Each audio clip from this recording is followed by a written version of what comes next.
Gadis ini tak bisa menangis saat lahir, tapi ia sangat cerdas. Di usia 1 bulan, ia sudah bisa menulis namanya sendiri. Namun ibunya tidak menganggapnya sebagai anak pintar, ibunya bahkan justru menghapus tulisan itu dengan kesal. Ayahnya bahkan lebih parah, ia selalu menginginkan anak laki-laki. Saat tahu anak yang lahir adalah perempuan, ia langsung pergi meninggalkan rumah sakit dengan marah. Saat tiba waktunya pulang, sang ayah bahkan tak menggendong bayinya. Ia terus berkata, anak perempuan hanya beban. Bayi itu ia taruh di bagasi mobil, seolah barang tak berguna, lalu menyetir ugal-ugalan tanpa peduli keselamatannya. Saat sampai di rumah, seluruh keluarga masuk begitu saja, meninggalkan si bayi sendirian di mobil. Tapi bayi itu tak pernah takut. Di usia 2 tahun, ia mulai membereskan rumah sendiri. Ia belajar mengenakan pakaian tanpa bantuan. Di usia 4 tahun, ia sudah terbiasa hidup sendiri. Ayahnya sibuk mencari wanita cantik, ibunya berdandan dan pergi mencari pria kaya. Kakaknya berangkat sekolah. Amy, si gadis kecil, tinggal di rumah sendirian. Saat lapar, ia memasak sendiri. Ia memecahkan 2 telur, menambahkan adonan kue, lalu membuat waffle. Menikmati masakannya sendiri sambil membaca majalah favorit. Membuatnya bahagia. Tak lama, semua majalah di rumah pun ia tamatkan. Kecintaannya pada membaca semakin besar. Ia lalu meminta ayahnya membelikan buku. Tapi ayahnya berkata, TV mengajarkan segalanya. Buku itu tak ada gunanya. Amy tak menyerah. Ia tahu, tak ada satupun anggota keluarganya yang mau mendukung.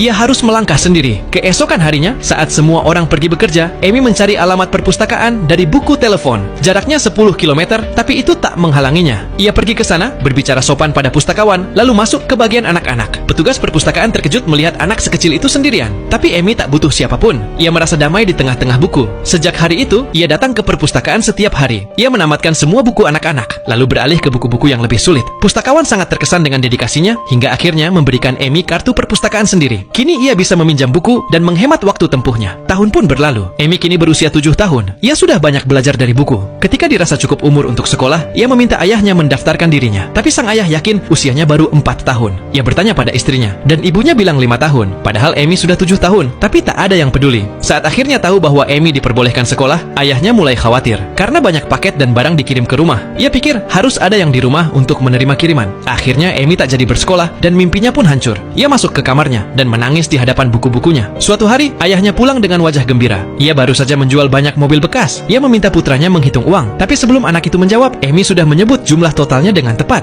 Ayahnya tak percaya dan menuduh Amy curang. Saat Amy menjawab, bukti pembayarannya ada di tangan ayah sendiri. Ia pun ditampar. Hari itu, Amy merasa sangat diperlakukan tidak adil. Ia pun bersumpah, suatu hari nanti, ia akan membalas semua perlakuan itu.